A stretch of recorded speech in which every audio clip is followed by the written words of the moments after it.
बिस्मिल्लाहिर्रहमानिर्रहीम। अस्सलाम वालेकुम। आज हम बात करेंगे ज़िला चन्योट के आबाई गांव मौजा किला आसियां, जो कि पिंडी भटियां की तरफ स्टाफ बुर्जियां के करीब बन से तकरीबन 1.5 किलोमीटर दरिया वाली साइड की तरफ आता है। वहाँ पे आसी कौम के 3 गांव हैं और उन आसी बरादरी जो है वो बेसिकली चद्दड़ की औलाद है। चद्दड़ राजपूत आसी कहलवाते हैं और आसी से ज्यादा वो मशहूर हैं। वहां पे काफी जो है माओ के लाल हुए हैं, लेकिन उस किला आसिया गांव में जो कि मौजा आसिया के बीच में स्कूल आता है, स्कूल के साथ आगे दूसरा गांव आता है आसी बरादरी का मौजा किला आसिया। वहां पे हाजी उमर हयात आसी, जो कि अपनी हयाती में उनके एक आला चर्चे थे, उनका एक आला म्यार और मकाम था। उन्होंने एक अपने गांव मौजा किला आसिया में डेरा बनाया, जहां पे पूरे गांव के लोग शाम के टाइम आते और वहां गुफ्तगू करते और हंसी हंसी मजाक चलता। और वहां पे एक शाम के टाइम रौनकें लग जाती थी। और उनकी मशहूर ऐसी बातें हैं कि वो एक तो मेहनत कश थे, एक रहम दिल थे, और जो भी उनके पास कोई आ जाता था अपने गांव का या कहीं और से, यानी कि कोई चीज लेने के लिए, उस इंसान ने कभी किसी को खाली नहीं जाने दिया। उसकी ये जिंदा काफी मिसालें हैं। और अपना जिम्मेदारा करता था, मेहनत कश था, और उनका एक बहादुरी में नाम था और ईमानदार इंसान था। और लोग उनके पास आते थे जिनके इलाका में लड़ाई झगड़ा हो जाता था, और वो उन दोनों फरीकैन को इकट्ठा करके थाने तक नहीं जाने देता था, उनकी सुलह करवा देता था। इत्तफाकन दोनों फरीकों को इकट्ठा करके उनकी सुलह करवाने के बाद हाजी उमर हयात आसी को चैन आता था। उसके बाद उनकी जिंदगी चलते चलते उनके पास एक बेटा पैदा हुआ, जिसका नाम रखा उमर दराज। उम्र दराज जैसे ही अपनी दिन ब दिन उसकी उम्र बढ़ती गई और तकरीबन 5 साढ़े 5 साल के करीब आया, तो उसको दाखिल करवाया। वहां पे स्कूल था मौजा आसिया में, गवर्नमेंट प्राइमरी स्कूल मौजा आसिया के नाम पर, जहां पे उन्होंने प्राइमरी तालीम हासिल की। प्राइमरी तालीम हासिल करने के बाद उनको फिर मिडल हासिल करने के लिए हरसा शेख जाना पड़ा।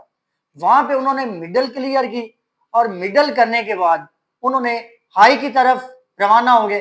तब जिला चन्योट के गवर्नमेंट हाई स्कूल में उन्होंने दाखिला लिया। वहां पे उन्होंने मैट्रिक मुकम्मल कर ली। जब मुकम्मल कर ली और उसके बाद उन्होंने चनाब नगर का रुख कर लिया। चनाब नगर TI कॉलेज से FA करने के बाद पंजाब यूनिवर्सिटी लाहौर का रुख कर लिया। वहां पर दिल लगी से तालीम हासिल करते रहे, जो कि इनके वालिद का भी शौक था कि मेरा बेटा पढ़कर वकील बने और वकालत में एक अपना नाम बनाए। तो ये जिंदगी का सफर चलते चलते 1992 में LLB BA की डिग्री हासिल कर ली। और जैसे ही डिग्री हासिल की, उसके बाद इन इन दिनों में ही चौधरी उमर दराज आसी के चचाजाद भाई जहान मोहम्मद आसी की वफात हो गई। और वफात होने की वजह से चौधरी उमर दराज आसी अपने ही आबाई गांव मौजा किला आसिया में आ गए।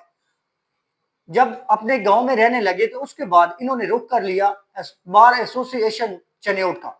वहां पे लॉ की प्रैक्टिस शुरू कर दी, और प्रैक्टिस मुकम्मल होने के बाद 34 नंबर चैम्बर में अपनी वकालत का सफर जारी कर दिया।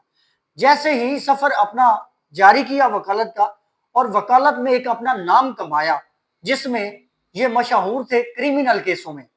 और क्रिमिनल केसों में इनकी अक्सर जो है जीत होती थी। और उसके बाद अहले इलाका में अपने वालिद की तरह एडवोकेट चौधरी उमर दराज आसी के चर्चे शुरू हो गए, और इतना तल्लक बनाया कि जैसे अपने बाप का नाम था उसी तरीके अपने भी नाम को कामयाब रखा। और इस कामयाबी के साथ चलते चलते सियासत में हिस्सा ले लिया। और सियासत में जब आए तो नैब नाज़म का इलेक्शन लड़ा, और उसमें अल्लाह ताला ने इनको कामयाबी दी, और ये नैब नाज़म अपने ही यूनियन में मुंतखब हो गए। और मुंतखब होने के बाद गरीबों का हमदर्द बन गया और अहले इलाका का साथ देना शुरू कर दिया। और बाप की तरह कहीं से भी लोग आए तो उनका साथ देते थे। और एक अच्छे इंसान होने के नाते नाते साथ साथ ये बाकी अपना जिंदगी के आगाज के साथ बहादुरी का मुजाहरा भी दिखाते हुए कहीं जिंदगी में ایسے سفر آئے کہ جن کا سامنا کرنا پڑا اور الحمدللہ کامیابی ملتی رہی۔